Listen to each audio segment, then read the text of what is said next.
Ladies and gentlemen, welcome back to the Gabe Reels YouTube channel. Today, oh boy, today we got a review of Scoob. I knew since the very beginning that this would be a tough watch. I recruited a friend of mine who is a big fan of Scooby-Doo as a whole to watch the film with me, and I think that was the right choice because we basically decided on the score in the first 12 to 15 minutes of the film, and it stayed basically the exact same until the very end. So props to Scoob for being consistent at least. This film was directed by Tony Cervone, who has directed a bunch of straight-to-DVD Hanna-Barbera property cartoon movies. He's done a whole bunch of Tom and Jerry, some Flintstones, and a whole bunch of Scooby-Doo as well. So it's obvious that he came into this with a lot of experience and respect for the product. Unfortunately, some of the other elements of this film I cannot say the same about. So let's get started. Let's talk about the cast of Scoob. The cast is weird. It's obvious that Warner Bros. Decided to take a different approach to the way that they casted the Mystery Incorporated gang, and they basically just brought along a whole bunch of different celebrities to play the iconic characters. So let me tell you a little bit about them. So we got Will Forte playing Shaggy, one of my least favorite performances in the film. It is just a grating performance on the ears. We've got Gina Rodriguez playing Velma. Don't know where that choice came from. Amanda Seyfried playing Daphne. She just dials this one in. Not a big fan of that performance. Zac Efron, who surprisingly puts in like the most amount of work as a new person in the cast, playing Fred. I was very surprised by Zac Efron in this film. And we got Frank Welker, who is the only real consistent person on the cast, playing Scooby, and is easily the most talented voice actor in the entire cast, unfortunately. And he puts in a very good performance as Scooby-Doo, as he has always done. Unfortunately, he didn't get the chance to play Fred like he almost always has. That, of course, had to go to Zac Efron for some reason in this film.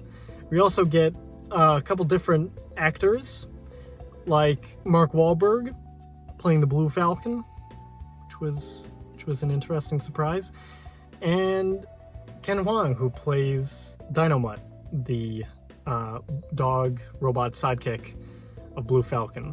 Not really much to say there. It's obvious that he has a lot more experience in voice acting than most of the people that were cast in this film, but I rest my case. Dick Dastardly is played by Jason Isaacs, who I think does one of the better jobs in the film as well. You can tell he actually knows what he's doing also in a lot of ways, and he has a very crisp voice as well, so I think that helps a lot too. Let's talk about the screenplay. Oh my god, the screenplay in this film is bad. It is a bad script. It basically relies a lot on introducing an element at the beginning of the film, a storyline or a message for the audience, and instead of kind of ingraining it naturally into the story and the way everything progresses, they wait till basically the final scene to be like, hey, do you remember this plot point we were talking about? Well, here's the message. I hope you're ready for it to get hammered into your head like nobody's business. And that's exactly what they do. That's basically 90% of the entire final scene in the film, is the filmmakers saying, oh man, I remember when I needed to learn about this and now I've learned it. Let's go! And then they fight the main antagonist.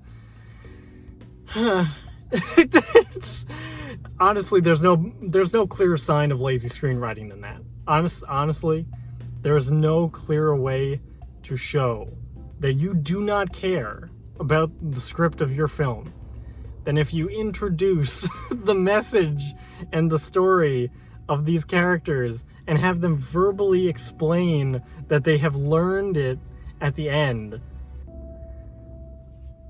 And then they just move on with the rest of the film. It's the most preachy and ridiculous messages. Also, it's like friendship is the most powerful thing on earth, and you gotta become honest with yourself, and oh god, it's so much like that. It's also unfortunately a very predictable film as well. There were a couple moments where my friend and I paused the film, and I basically told him what the actors were going to be saying at the end of the scene, going into the next scene, and we'd unpause it, and almost verbatim, the characters would say what I just said, and we'd all have a good laugh and have to pause the video again because we were laughing too much. There was a lot of moments like that. A lot of moments like that. This is also, unfortunately, a film similar to a lot of Marvel films where a joke is being made and everything in the film has to pause. Like, the entire story has to take a moment to take in this joke. You know, there's a lot of moments like that, unfortunately, which really bogs down the film, and also the dialogue scenes and the humor as well. It just, there are some that just really take a hit, like a real massive dumping hit with that. Let's talk about honestly the best part of the film, besides Frank Welker and I think Jason Isaacs and Zac Efron like this much. I want to talk about the animation. I think the people that had the most fun with this film were the animators, because they went crazy with this film. Sometimes they went a little too crazy and the animation is just like way too much and everyone's like bobbling around like maniacs and nothing's really happening. There's a lot of moments like that, but then there are also some well animated moments that honestly look really good. Some of the character designs are kind of hit and miss. Like, I think the Scooby character design looks great, but the Shaggy one does not. Things like that. It's very black and white. Either it works or it doesn't work, and it's pretty apparent when it doesn't work. And when it does work, you know, I think I think the animation is complicated. Like, there are a lot of moments where the animators fit in really cute in-jokes about the old properties and old Scooby-Doo lore and things like that. And there's also a lot of really great in-jokes to other Hanna-Barbera stuff, because obviously this film has a very big influence on not just Scooby-Doo of past, but also Hanna-Barbera cartoons as a whole. So there were a lot of times where my friend and I would pause the film again, but this time to take a look at some of the cute little Easter eggs that they threw in as commemoration, or even just little funny gags too. There are moments like that where even the slapstick, because of the animation, literally just because of the animation, makes it funny, and literally nothing else.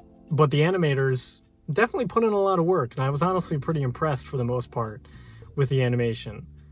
There were some moments where they went a little bit overboard, especially in some of the more action-based set pieces, but besides that, I was pretty impressed for the most part. You know, none of it felt particularly cheap or lazy. Most of it felt, some of it felt like an homage, and some of it felt like it was trying to redux it in a way that just would not have worked. For example, they make the Blue Falcon dab at one point, and that's like the first thing you see of him. And that just was not it. That was not it at all. There was stuff like that. But nevertheless, I still think that the animation was the best part of the film, without a doubt. And for the third film in a row, I gotta talk about the music score, because this is easily the worst music score that I've talked about in this channel so far, which is saying something, because both Capone and Horse Girl just had really bizarre and just nothing scripts. But this one was bad. This one was bad because not only was it nothing and pointless and really did not add anything to the film or the visuals that they were presenting, but they got brought in at really unusual times. And the sounds and songs really did not cater to what was being shown on screen at all. It did not, nothing benefited from this score in any way.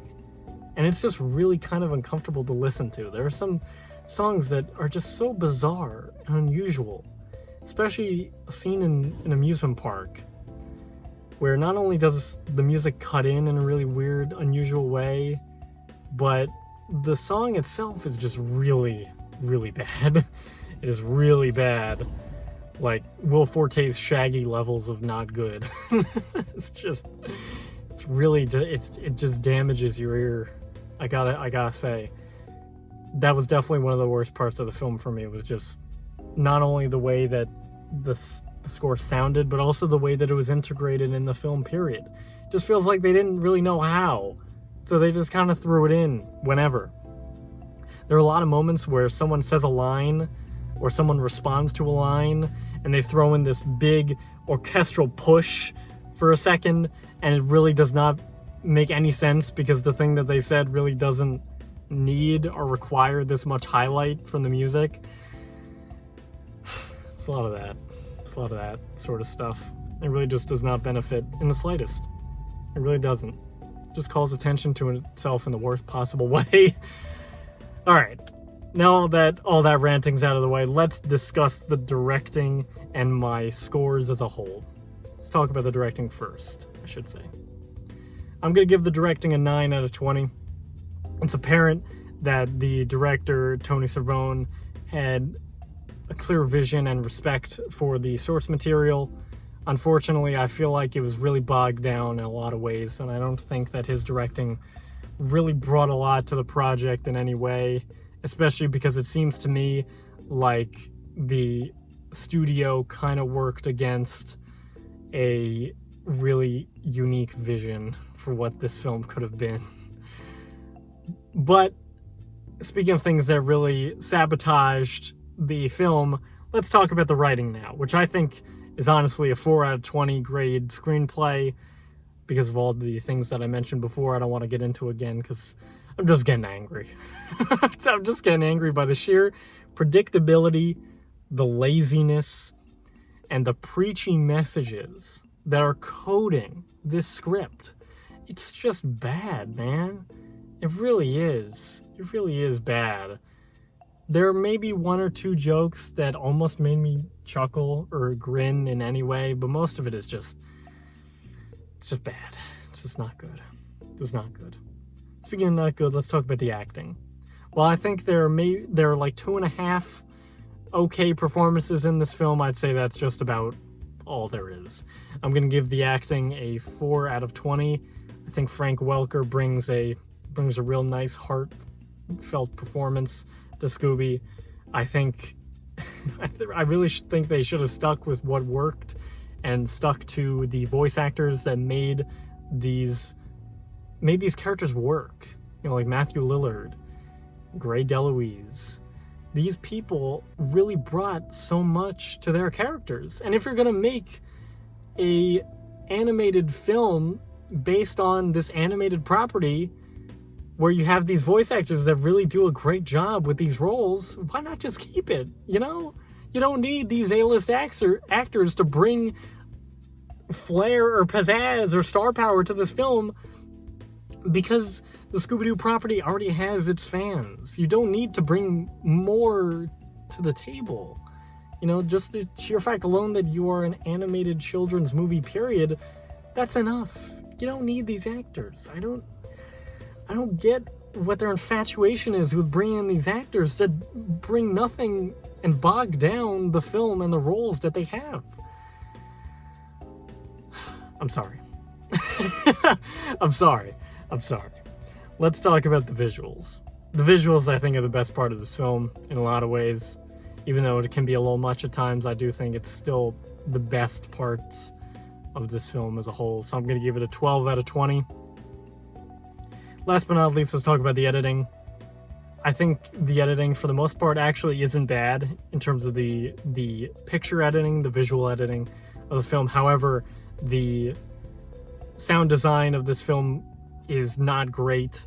There are a couple cute sound soundbite in jokes where they make reference to sound design from the original show and other Hanna-Barbera properties, and I think that part of it's pretty good. But if we're talking about the music editing, things of that nature, and even some of the dialogue editing, it's just not great. Especially since there's no excuse, as it is an animated film, and you can really edit it however, because it's all digitally created. You're not working around real time and real life people with actual lip movements or anything like that. Granted, I'm not, I have no idea how this process really works, especially on a scale like this with such a big budget and things like that. I shouldn't really be talking, but sometimes it just comes off as cheap, and that's the biggest problem there is when it's so obvious that there is something wrong. The budget should cover these things. That's really the biggest problem.